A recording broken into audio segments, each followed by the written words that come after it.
নমস্কাৰ বন্ধু বান্ধৱীসকল বিং এছপায়াৰেন্ট চেনেলটোলৈ আপোনালোক সকলোকে স্বাগতম জনাইছোঁ আসাম পুলিচ সাব ইন্সপেক্টৰৰ মক ভিডিঅ' সিৰিজৰ এইটো 2 নম্বৰ টেষ্ট হ'ব ইয়াত 50টা জিকে কোৱেশ্চনছ থাকিব আগৰ ভিডিঅ'টোৰ দৰেই আগৰ যেটো টেষ্ট হৈছিলে টেষ্টটোৰ দৰে ইণ্ডিয়ান পলিটি ইণ্ডিয়ান জিকে Indian geography Assam history Assam geography Assam জিকে কাৰেণ্ট এফেয়াৰ্স কম্পিউটাৰ আদি প্ৰায় সকলো সেকশন মিলাই পেলাই ইয়াত কোৱেশ্চনছখিনি বনোৱা হৈছে 50টা জিকে কোৱেশ্চনছ থাকিব আপোনালোকে ভিডিঅ'টো শেষলৈকে চাব আৰু 50 আউট অফ কিমান পালে কমেন্ট বক্সত কমেন্ট কৰি জনাব ওকে জেনুইন ভাবে কৰিব মাইনাস মাৰ্কিং হলে মাইনাসটো কাটাই দিব কাটি পেলাই কিমান পালে হেটো কমেন্ট বক্সত জনাব হেটো সাব ইন্সপেক্টৰৰ কাৰণে আপোনালোকৰ সুবিধা হোৱাকৈ মক ভিডিঅ' সিৰিজটো আৰম্ভ কৰিছো ওকে আৰু আপোনালোকে যদি অসম চৰকাৰৰ যিকোনো পৰীক্ষাৰ বাবে প্ৰিপাৰেচন চলাই আছে তেনেহলে আসাম ৰিলেটেড প্ৰায় 700ৰো অধিক কোৱেশ্চনছ সামৰি ভিডিঅ' বনাই তাৰ প্লেলিষ্ট ডেসক্ৰিপচনত দিয়া আছে আপোনালোকে ডেসক্ৰিপচনত গৈ সেই ভিডিঅ'সমূহ চাব মই আশা কৰোঁ সেইবোৰৰ পৰা আপোনালোকৰ আহিবলগীয়া অসম চৰকাৰৰ panchayat Assam সেক্ৰেটাৰিয়েট হেলথৰ DT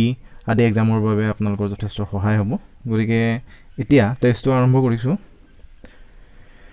Question number 1 and the first question of the test who was known as অগ্নিকবি কাক অগ্নিকবি নামেৰে জনা যায় কি হ'ব শুদ্ধ উত্তৰটো অগ্নিকবি কাক জনা যায় শুদ্ধ উত্তৰটো হ'ব কমলাকান্ত ভট্টাচাৰ্য মই বেছি টাইম নলওঁ উত্তৰটো মই সোনকালে দিবলৈ চেষ্টা কৰিছো ওকে শুদ্ধ উত্তৰটো হ'ব অপচন এ কমলাকান্ত ভট্টাচাৰ্য আপোনালোকে ভিডিঅ'টো দৰকাৰ হ'লে পজ কৰি ল'ব পাৰে শুদ্ধ উত্তৰটো কমলাকান্ত ভট্টাচাৰ্যক অগ্নিকবি নামেৰে জনা যায় নেক্সট আছো 2 নম্বৰ প্ৰশ্ন to which of the following types of organism do mushrooms belong কাঠফুলা কেনে ধৰণৰ উদ্ভিদৰ বা কেনে ধৰণৰ জীৱৰ ভিতৰত পৰে কাঠফুলা কোনটো অৰ্গানিজমৰ ভিতৰত পৰে কি হ'ব শুদ্ধ উত্তৰটো হ'ব ফাংগাই অপচন সি হ'ব শুদ্ধ উত্তৰ কাঠফুলা ভেকুৰ জাতীয় এবিধ জীৱ অপচন সি হ'ব শুদ্ধ উত্তৰ জনে সি চুজ কৰিছিল তেওঁলোকৰ শুদ্ধ হৈছে নেক্সট আছে question number 3 which of the following invited the Burmese to Assam কোনে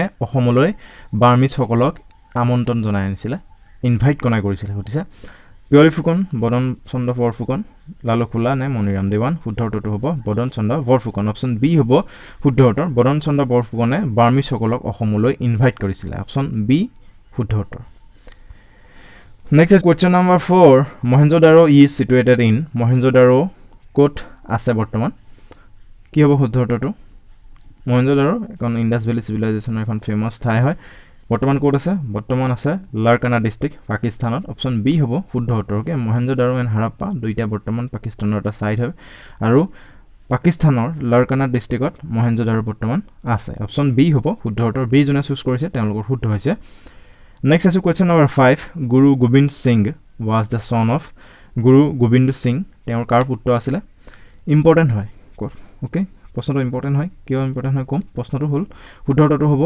টেক বাহাদুৰ গুৰু টেক বাহাদুৰৰ পুত্ৰ আছিল গুৰু গোবিন্দ সিং আৰু গুৰু টেক বাহাদুৰক ঔৰংগজেবে হত্যা কৰাইছিল মানুহ লগাই পেলাই ওকে এটা প্ৰায় প্ৰশ্নটো মানে টেক বাহাদুৰৰ বিষয়ে ভালকৈ সুধি থাকে প্ৰায় সুধি থাকে মানে হু was slaughtered by ঔৰংগজেব তেতিয়া অপচনত যি থাকিব টেক বাহাদুৰ গুৰু টেক বাহাদুৰক ঔৰংগজেবে হত্যা কৰাইছিল আৰু ঔৰংগজেবে যি হত্যা কৰা টেক বাহাদুৰৰ পুত্ৰই হ'ল গুৰু গোবিন্দ সিং অপচন এ হ'ব শুদ্ধ উত্তৰ Next is question number 6.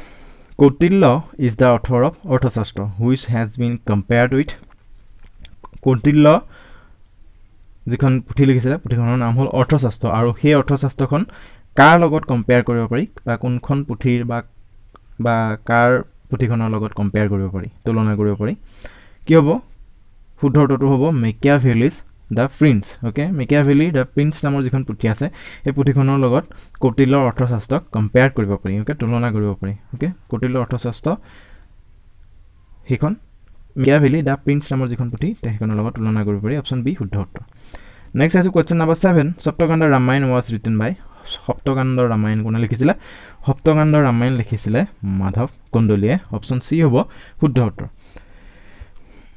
Next আছে question number 8 Who was the first principal of Cotton College? Okay, এবাৰ Dibrugarh university first cotton college কোন আছে গুৱাহাটী ইউনিভাৰ্চিটি ফাৰ্ষ্ট প্ৰিন্সিপাল কোন আছিল সুধিছিলে গতিকে ইয়াত মই এনে ধৰণৰ অলপ দিছো কোৱেশ্চন ফাৰ্ষ্ট কটন কলেজৰ ফাৰ্ষ্ট প্ৰিন্সিপাল কোন আছিল কটন কলেজৰ ফাৰ্ষ্ট প্ৰিন্সিপাল হ'ল ফেডেৰিক উইলিয়াম সুডমাৰসন ওকে সুডমাৰসন বুলি দিব পাৰে যিদিনা এছআই এক্সামত যিটো কোৱেশ্চন সুধিছিলে যে গুৱাহাটী ইউনিভাৰ্চিটি ফাৰ্ষ্ট প্ৰিন্সিপাল কোন আছিল তেতিয়া সুডমাৰসনৰ অপচনটো আছিল ওকে ফেডেৰিক উইলিয়াম চুডমাৰ্চন হ'ল কটন কলেজৰ ফাৰ্ষ্ট প্ৰিন্সিপাল নেক্সট আছে question number 9 which of the following is not a true fruit তলৰ কোনটো এটা ট্ৰু ফ্ৰুইট নহয় কোনটো নহয় এপল ডেট প্লাম গ্ৰেপ কোনটো এটা ট্ৰু ফ্ৰুইট নহয় শুদ্ধ উত্তৰটো হ'ব apple is not a true fruit option A হ'ব শুদ্ধ উত্তৰ okay apple is not a true fruit next আছে question number 10 how many times the Assam panchayat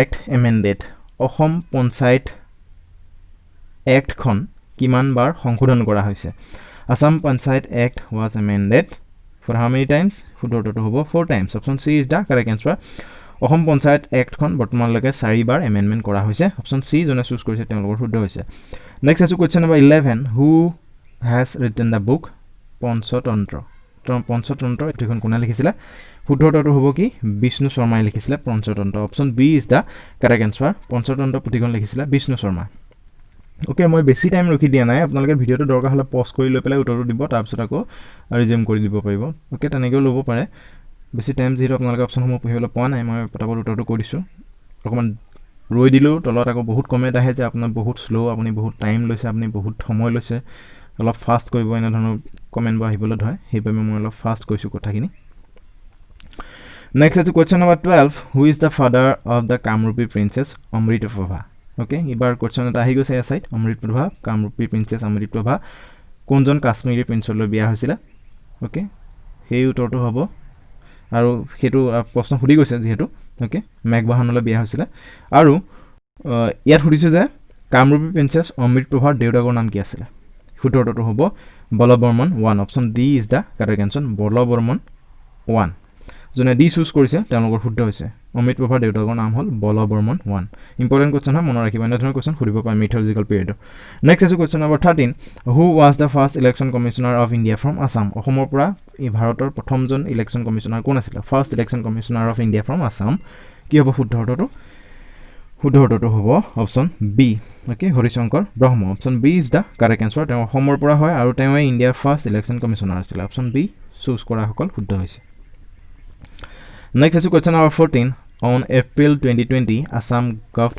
launch a medicine delivery scheme called okay important question হয় এইটো লকডাউনৰ সময়তে এইটো আৰম্ভ হৈছিলে স্কিমটো একদম ভেৰি এপ্ৰিল মাহতে চলি থকা কাৰেণ্ট এফেয়াৰ্ছৰ কুৱেশ্যন লৈছোঁ অসম চৰকাৰে এটা মেডিচিন ডেলিভাৰী স্কিম হাতত লৈছিলে সেই মেডিচিন ডেলিভাৰী স্কিমটোৰ নাম কি আছিলে এপ্ৰিল মাহত এইটো স্কিম আৰম্ভ কৰা হৈছিলে যে যোনখিনি মানুহ ঘৰৰ পৰা লকডাউনত বাহিৰত ওলাই যাব নোৱাৰে তেওঁলোকক অৰ্ডাৰ দিলে হ'ল যে তেওঁৰ ঘৰত আহি মেডিচিনটো দি থৈ যায়হি সেই মেডিচিনৰ যিটো ডেলিভাৰী স্কিম আছিলে সেই স্কিমটোৰ নাম কি আছিলে 104 সেৱা ধন্বন্তৰী আৰোগ্য স্বাস্থ্য মিত্ৰ কি হ'ব শুদ্ধ উত্তৰটো ইম্পৰ্টেণ্ট হয় আপোনালোকে নিউজত পাই আছে নিশ্চয় শুদ্ধ উত্তৰটো হ'ব option B okay Dhanvantari option B Dhanvantari scheme আছিলে সেইটো 104ত ফোন কৰি পেলাই আপোনালোকে মেডিচিনখিনি ডেলিভাৰ দিব লাগে আপোনাৰ লোকেশ্যন ক'ব লাগে ঘৰৰ পৰা কিমান কিবা এটা ডিষ্টেঞ্চ এটা আছে সিমান ডিষ্টেঞ্চৰ বাহিৰৰ হ'লেহে আপোনাক অৰ্ডাৰটো তেওঁলোকে লয় ওকে আৰু কিমান টকালৈকে এটা ফ্ৰী ডেলিভাৰী আছিলে শুদ্ধ উত্তৰটো হ'ব অপশ্যন বি ধন্বন্তৰী স্কিমটোৰ নাম আছিলে সেই মেডিচিন ডেলিভাৰী স্কিমটোৰ নাম হ'ল ধন্বন্তৰী নেক্সট আছে question number 15 what could be the maximum time limit of 0 hour okay পাৰ্লিয়ামেণ্টৰ যে 0 আৱাৰ আছে আপোনালোকে 0 আৱাৰৰ নাম নিশ্চয় শুনিছে 0 আৱাৰৰ মেক্সিমাম টাইম লিমিটটো কিমান ওকে অধিকতম টাইম কিমান থাকে 0 আৱাৰত শুদ্ধ উত্তৰটো হ'ব 1 our option B is the correct answer B যোনে চুজ কৰিছে তেওঁলোকৰ শুদ্ধ হৈছে 0 আৱাৰ মেক্সিমাম টাইম লিমিট হ'ল 1 আৱাৰ 0 আৱাৰৰ মেক্সিমাম টাইম লিমিট হ'ল 1 আৱাৰ ঠিকে আছে অপশ্যন বি শুদ্ধ উত্তৰ নেক্সট আছে কুৱেশ্যন নম্বৰ 16 কাৰেণ্ট এফেয়াৰ্ছৰ question FIFA under 17 women's world cup 2020 which begins from November 2020 in India the official slogan of the tournament is okay current affairs question hoy FIFA under 17 women's world cup 2020 যেটো ভাৰতত আৰম্ভ হ'বলৈ গৈ আছে নৱেম্বৰৰ 2020 চনৰ নৱেম্বৰ মাহত সেই টুৰ্নামেন্টৰ অফিচিয়েল শ্লোগানটো কি আছিল কি হ'ব অফিচিয়েল শ্লোগান কি what is the official slogan of the tournament শুদ্ধটো হ'ব কি কি হ'ব শুদ্ধটো kick off the dream option C হ'ব শুদ্ধটো kick off the dream okay kick off the dream is the official slogan of the tournament okay FIFA under 17 women's world cup 2020 official শ্লোগানটো হ'ল কিক অফ দ্য ড্ৰিম এইটো মনত ৰাখিব current এফেয়াৰ্ছৰ question হয় option C হ'ব শুদ্ধ উত্তৰ Next is question number 17. World Consumer Rights Day is celebrated every year on World Consumer Rights Day. এইটো প্ৰতি বছৰে কি তাৰিখে উদযাপন কৰা হয়? শুদ্ধটো হ'ব 15 March. Option C is the correct answer. 15 March তাৰিখে প্ৰতি বছৰে world consumer rights day celebrate কৰা হয়। অপশ্যন চি চুজ কৰা সকল শুদ্ধ হৈছে। নেক্সট আছে question number 18. During the Mughal rule in India tobacco was first cultivated in Mughal শাসনৰ সময়ত ভাৰতত ফাৰ্ষ্ট টবাকো ক'ত খেতি কৰা হৈছিলে? টবাকো খেতি ফাৰ্ষ্ট ক'ত কৰা হৈছিলে? মোগল ৰুলৰ সময়ত, মোগল শাসনৰ সময়ত। ক'ত খেতি কৰা হৈছিলে ভাৰতত? প্ৰথম ভাৰতত টবাকো খেতি কৰা হৈছিলে গুজৰাটত। অপশ্যন বি হ'ব শুদ্ধ উত্তৰ। গুজৰাটত ফাৰ্ষ্ট টবাকো খেতি কৰা হৈছিলে যেতিয়া মোগল শাসন চলি আছিলে। অপশ্যন বি হ'ব শুদ্ধ উত্তৰ। গুজৰাট। নেক্সট আছে question number 19. Who was the first Kamarupa king to perform Ashwamedha yojana অশ্বমেধ যজ্ঞ আয়োজন কৰা প্ৰথম কামৰূপৰ ৰজাজনৰ নাম কি আছিলে? খুব কমন কুৱেশ্যন এইখিনি, প্ৰায় সোধাৰ সম্ভাৱনাটো থাকে। শুদ্ধটো হ'ব কি? কোনজন কামৰূপৰ ৰজাই প্ৰথম অশ্বমেধ যজ্ঞ আৰম্ভ কৰিছিলে? শুদ্ধটো হ'ব Mahendra Barman. Option C is the correct answer. Mahendra Barman তেওঁৱে হ'ল ফাৰ্ষ্ট অশ্বমেধ যজ্ঞ আয়োজন কৰা কামৰূপৰ প্ৰথমজন ৰজা। অপশ্যন চি হ'ব শুদ্ধ উত্তৰ। Next is question number 20. Government college of art and crafts Assam was established in অসমৰ যিখন আৰ্ট এণ্ড ক্ৰাফ্টৰ কলেজ আছে গুৱাহাটীত, সেইখন কিমান চনত এষ্টাব্লিছ কৰা হৈছিলে? চাৰুকলা মহাবিদ্যালয়। সেইখন এষ্টাব্লিছ কৰা হৈছিলে কিমান? ভাৰত স্বাধীন হোৱাৰ দিনাই 15 আগষ্ট 1947। Option A is the correct answer. 15 আগষ্ট 1947ত government college of art and craft establish কৰা হৈছিলে। অপশ্যন এ চুজ কৰা সকল শুদ্ধ হৈছে। নেক্সট আছে question number 21. According to the Indian constitution who has the power to declare emergency? Easy question হয়, পাৰিব সকলোৱে। কি হ'ব? কোনে according to the Indian constitution ভাৰতত কোনে নেশ্যনেল ইমাৰ্জেঞ্চি ডিক্লেয়াৰ কৰিব পৰা ক্ষমতাটো আছে? কাৰ হাতত আছে? নেশ্যনেল ইমাৰ্জেঞ্চি ঘোষণা কৰিব পৰা ক্ষমতাটো কাৰ হাতত আছে? সেইটো কেৱল প্ৰেচিডেণ্টৰ হাতত আছে। অপশ্যন বি হ'ব শুদ্ধ উত্তৰ। ভাৰতৰ কনষ্টিটিউশ্যনৰ মতে নেশ্যনেল ইমাৰ্জেঞ্চি ডিক্লেয়াৰ কৰিব পৰা ক্ষমতাটো কেৱল প্ৰেচিডেণ্টৰ হাততে আছে। Option B correct answer. Next আছে question number 22. What is mudra? মুদ্ৰা কি হয়? প্ৰথমতে মুদ্ৰা আপোনালোকে ফুল ফৰ্মটো জানিব লাগিব। এইটো ইকনমিক্সৰ কুৱেশ্যন হয়। মুদ্ৰা কি সুধিছে? মুদ্ৰা হ'ল micro' units development and refinance agency. ইয়াৰে শুদ্ধ উত্তৰটো হ'ব তেতিয়া ডেভেলপমেণ্ট এণ্ড ৰিফাইনেন্স এজেঞ্চি। মুদ্ৰা ফুল ফৰ্মটো হ'ল micro' units development and refinance agency. Mudra is a public sector financial institution of India, which provides loans at low rates to microfinance institutions and non-banking financial institution. আৰু ইয়াক গঠন কৰা হৈছিলে কেতিয়া? 2015 চনৰ 8 এপ্ৰিলত। মুদ্ৰা এইটো অকণমান চাই যাব, এনে ধৰণৰ যিখিনি অলপ ইকনমিক্সৰ প্ৰশ্ন আছে অহাৰ সম্ভাৱনাটো থাকে। অপশ্যন এ হ'ব শুদ্ধ উত্তৰ, development and refinance agency. Next is question number 23. The first law minister of independent India was স্বাধীন ভাৰতৰ প্ৰথমজন ল মিনিষ্টাৰ কোন আছিলে? আইন মন্ত্ৰী কোন? স্বাধীন ভাৰতৰ প্ৰথমজন আইন মন্ত্ৰীৰ নাম হ'ল B R Ambedkar. Option B is the correct answer. Option B হ'ব শুদ্ধ উত্তৰ। বি আৰ আম্বেদকাৰ হ'ল ইণ্ডিপেণ্ডেণ্ট ইণ্ডিয়াৰ first law minister. Option B choose কৰা সকল শুদ্ধ হৈছে। নেক্সট আছে question number 24. What were the mascots of Khelo India youth games 2020? এইবাৰ খেলো ইণ্ডিয়া ইউথ গেমছৰ কুৱেশ্যন সুধিছে কিমান বছৰৰ পৰা কিমান বছৰলৈ খেলো ইণ্ডিয়া ইউথ গেমছটো খেলিব পাৰে? 17ৰ পৰা 21লৈ, সেইটো মনত ৰাখিব। স্কুল লেভেলৰ পৰা কলেজ লেভেললৈকে 16ৰ পৰা 17ৰ পৰা 21 বছৰ বয়সলৈ। কিন্তু ইয়াত মই এটা সুধিছোঁ যে সেই তাৰ লগত ৰিলেটেড ৰাখিয়ে প্ৰশ্নটো সুধিছোঁ যে খেলো ইণ্ডিয়া ইউথ গেমছৰ 2020ৰ মেস্কটছটো কি আছিলে? মেস্কট এটা নহয় দুটা আছিলে, সেইকাৰণে মেস্কটছ দিছোঁ। মেস্কটছটো কি হয়? সেইটো হ'ব Jay and Vijay. Option C is the correct answer, Jaya and Vijay. Option C হ'ব শুদ্ধ উত্তৰ। এইটো মনত ৰাখিব, জয় এণ্ড বিজয়। খেলো ইণ্ডিয়া 2020 মেস্কট দুটা হ'ল Jay and Vijay. Option C choose কৰা শুদ্ধ হৈছে, আৰু যিসকলে ভুল কৰিছে তেওঁলোকে ভালদৰে মনত ৰাখি লওক। নেক্সট আছে question number 25. Who won Sahitya academy award 2019 in Assamese language? Asomiya ভাষাত 2019 চনত সাহিত্য একাডেমি বঁটা কোনে লাভ কৰিছিলে? ইম্পৰ্টেণ্ট কুৱেশ্যন হয়। সাহিত্য একাডেমি বঁটা 2019ত কোনে লাভ কৰিছিলে আছামিজ লেংগুৱেজত? শুদ্ধ উত্তৰটো হ'ব Jayashree Goswami Mahanta. Option D is the correct answer. আৰু কোনে কোনে পদ্মশ্ৰী পাইছিলে সেইটো আপোনালোকে এবাৰ চাই যাব। অসমৰ পৰা কোনে কোনে 2020ত পদ্মশ্ৰী পাইছিলে চাই যাব।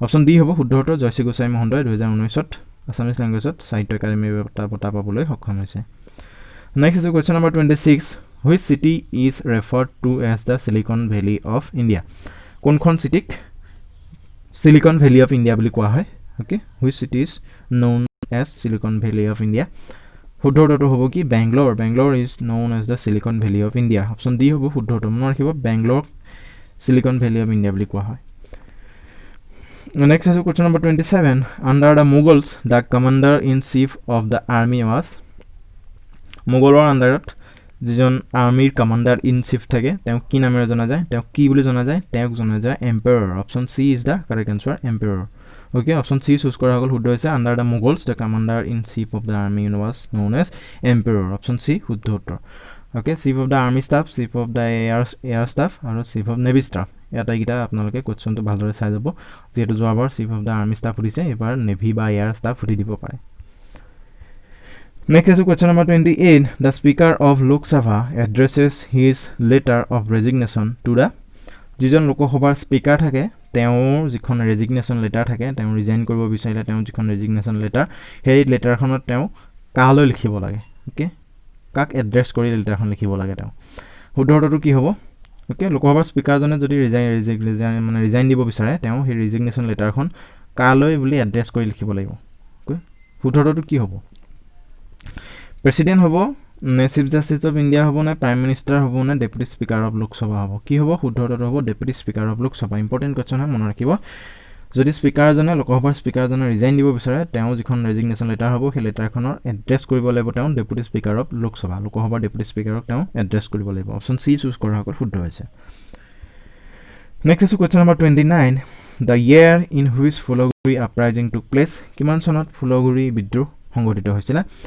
কি হ'ব শুদ্ধ উত্তৰটো হ'ব 1861 1861 চনত ওকে 1861 চনৰ 18 অক্টোবৰ তাৰিখে ফুলগুৰি ধাবা যিটো পিজেন আপৰাইজিং আছিলে এইটোৱে হ'ল ফুলগুৰি ধাবাটোৱে হ'ল ফাৰ্ষ্ট পিজেন আপৰাইজিং প্ৰথম কৃষক বিদ্ৰোহ অসমৰ আৰু সেই সংঘটিত হৈছিলে কেতিয়া সেইটো 18 অক্টোবৰ 1861 চনত ওকে সুধিব পাৰে যে ছেকেণ্ড পিজেন আপৰাইজিং কেতিয়া সংঘটিত হৈছিলে আৰু ক'ত সংঘটিত হৈছিলে ছেকেণ্ড পিজেন আপৰাইজিং সংঘটিত হৈছিলে পথাৰুঘাট মানে যিটো ছেকেণ্ড পিজেন আপৰাইজিং আছিলে সেইটোৰ নাম হ'ল পথাৰুঘাট ৰাইচ মিল ওকে আৰু এইটো সংঘটিত হৈছিলে কেতিয়া 1894 চনত 1894ত second peasant uprising which was known as Patharughat Raij Mel আৰু ফাৰ্ষ্ট পিজেন আপৰাইজিংটো হ'ল Phulaguri Dhawa which was took place in 18 October 1861 option D is the correct answer next আছে question number 30 who is appointed as the chairman of National Highway Authority of India in July 2020 current affairs question হয়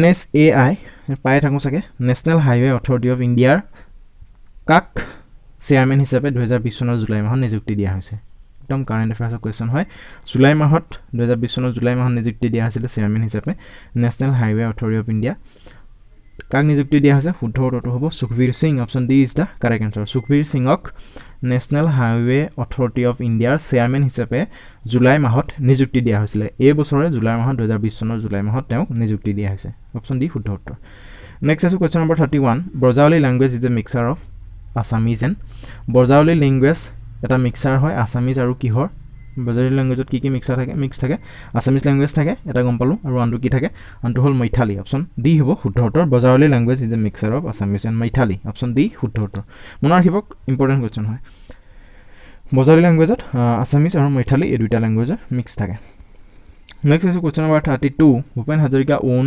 best music director national award for doctor Bhupen হাজৰিকাই best music director ৰাষ্ট্ৰীয় বঁটা পাবলৈ সক্ষম হৈছিলে national award পাবলৈ সক্ষম হৈছিলে কোনখন বোলছবিৰ বাবে okay Bhupen Hazarika won best music director national award for which film শুদ্ধ উত্তৰটো হ'ব কি Chameli Memsaab option C is the correct answer Chameli Memsaab যিখন বোলছবি আছিলে সেই বোলছবিখনৰ বাবে সেই ফিল্মখনৰ বাবে ভূপেন হাজৰিকাই best music director national award পাবলৈ সক্ষম হৈছিলে নেক্সট আছে question number 33 CPU consist of CPU কি থাকে আমি শুনি থাকোঁ কম্পিউটাৰ কুৱেশ্যন হয় এইটো CPU আমি CPU কৈ থাকোঁ CPU কি থাকে CPU কনচিষ্ট অফ কি হ'ব শুদ্ধ উত্তৰটো এৰিথমেটিক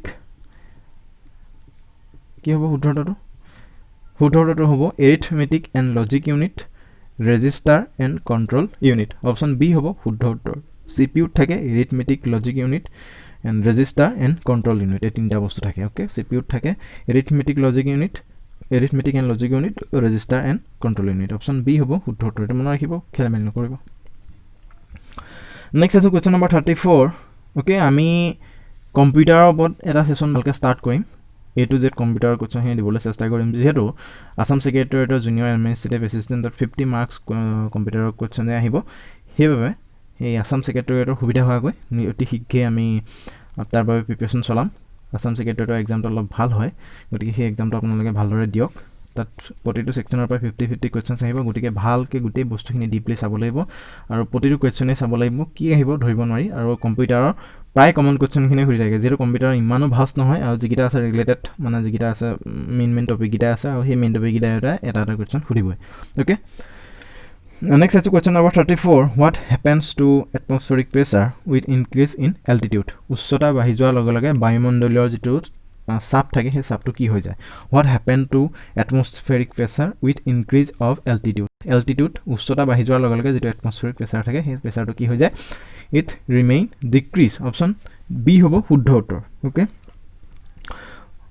যেতিয়া এটমছফেৰিক প্ৰেছাৰটো মানে হেৰি ইনক্ৰিজ হৈ যায়, এল্টিটিউড ইনক্ৰিজ হোৱাৰ লগে লগে, মানে উচ্চতা বাঢ়ি যোৱাৰ লগে লগে যিটো বায়ুমণ্ডলীয় প্ৰেছাৰ থাকে সেই প্ৰেছাৰটো কমি যায়। অপশ্যন বি হ'ব শুদ্ধ উত্তৰ, ইট ডিক্ৰিজেছ। অপশ্যন বি যোনে চুজ কৰিছে তেওঁলোকৰ শুদ্ধ হৈছে।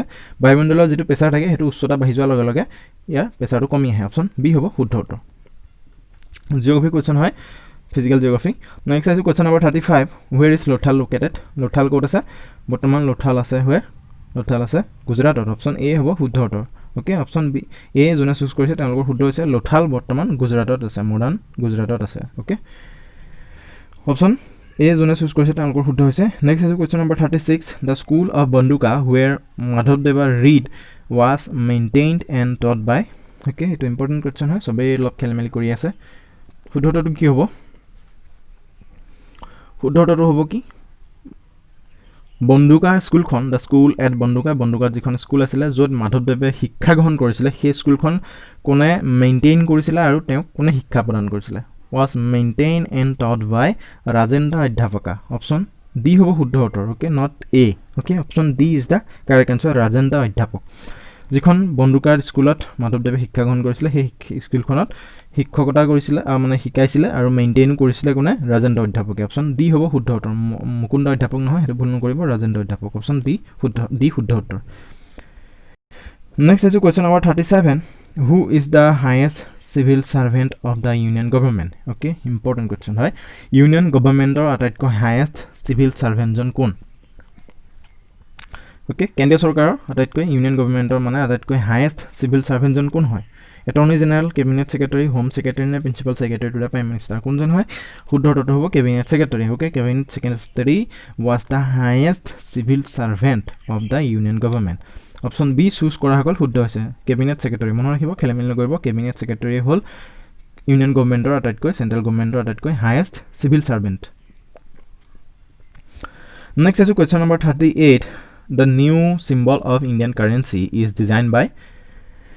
এইটো যিটো মানে আমাৰ কইনছবোৰত যিটো মানে বা আমাৰ ভাৰতীয় মুদ্ৰাবোৰত যিটো নতুন চিম্বল এটা দেখা পাওঁ, ৰটো হিন্দী ৰটো লিখি পেলাই যে কাটি থয়, সেই যিটো চিম্বল, সেই নিউ চিম্বলটো কোনে ডিজাইন কৰিছিলে? সেই চিম্বলটো কোনে ডিজাইন কৰিছে? শুদ্ধ উত্তৰটো হ'ব উদয় কুমাৰ। অ'কে, IIT গুৱাহাটীৰ হয় উদয় কুমাৰে, ডক্টৰ উদয় কুমাৰ বুলি দিব। ডক্টৰ উদয় কুমাৰে এই নতুন যিটো চিম্বল আছে ইণ্ডিয়ান কাৰেঞ্চিৰ সেইটো ডিজাইন কৰিছিলে। খুব ইম্পৰ্টেণ্ট কুৱেশ্যন হয়, আপোনালোকে এই বিষয়ে অকণমান গুগল কৰি চাই ল'ব, উদয় কুমাৰৰ বিষয়ে অকণমান চাব। Okay, option C is the correct answer. Next আছে কুৱেশ্যন নম্বৰ 39।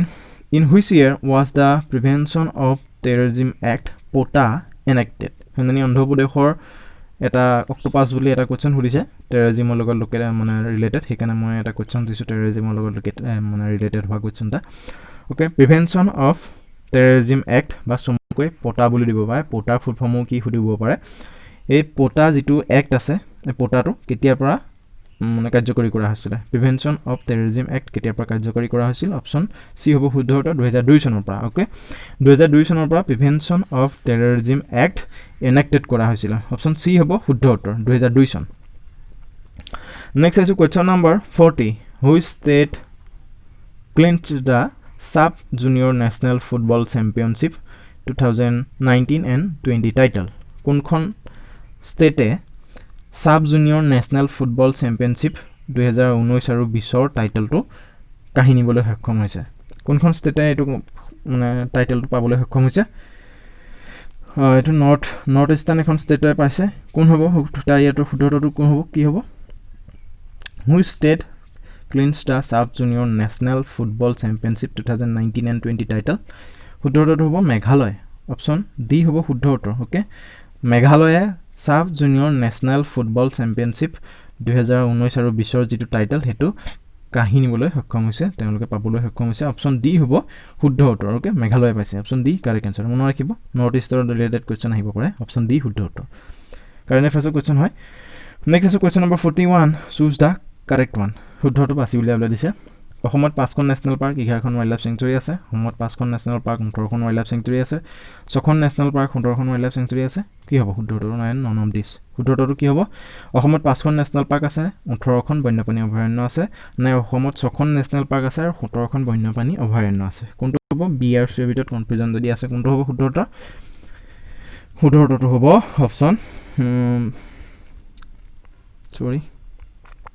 বি হ'ব কাৰেক্ট আনসাৰ ওকে অসমত 5খন নেশ্যনেল পাৰ্ক আছে আৰু 18খন বন্যপ্ৰাণী অভয়াৰণ্য আছে গতিকে 6খন এতিয়ালৈকে হোৱা নাই পবিতৰা ৱাইল্ড লাইফ পবিতৰা যিখন চেঞ্চুৰী আছে সেইখন পবিতৰা নহয় দিহিং পাটকাইখন এতিয়ালৈকে নেশ্যনেল পাৰ্ক হিচাপে ডিক্লেয়াৰ অফিচিয়েলি কৰা হোৱাগে নাই গতিকে আমি ভালদৰে এতিয়া ইমান অফিচিয়েলি যেতিয়ালৈকে যিহেতু পোৱা নাই গতিকে বৰ্তমান 5খন নেশ্যনেল পাৰ্ক আছে বুলিয়ে ধৰিব লাগিব ওকে অপশ্যন বি এ শুদ্ধ হ'ব 5খন নেশ্যনেল পাৰ্ক আছে আৰু 18খন বন্যপ্ৰাণী অভয়াৰণ্য আছে অপশ্যন বি হ'ব শুদ্ধ উত্তৰ আপোনালোকে ডাইৰেক্ট 6খন নেশ্যনেল পাৰ্ক আৰু 17খন দি নিদিব যিহেতু অফিচিয়েলি কোনো এতিয়ালৈকে আমি পোৱা নাই ডাটা যে অফিচিয়েলি ডিক্লেয়াৰ হোৱাগে নাই যে দিহিং পাটকাই নেশ্যনেল পাৰ্ক হিচাপে ডিক্লেয়াৰ হৈ গ'ল বুলি কোনো এতিয়ালৈকে যিহেতু ডাটা ওলোৱাগে নাই সেইখন মনোনীত কৰা হৈছে নেশ্যনেল পাৰ্ক হিচাপে হ'বলৈ বুলি ওকে অপশ্যন বি শুদ্ধ উত্তৰ হ'ব নেক্সট আছে কুৱেশ্যন নম্বৰ 42 হু ৰট তুংখুঙীয়া বুৰঞ্জী নামৰ পুথিখন কোনে লিখিছিলে আছাম হিষ্ট্ৰী কুৱেশ্যন হয় কি হ'ব শুদ্ধটো হ'ব Srinath Barbarua option B is the correct answer Srinath Barbarua wrote the book Tungkhungia বুৰঞ্জী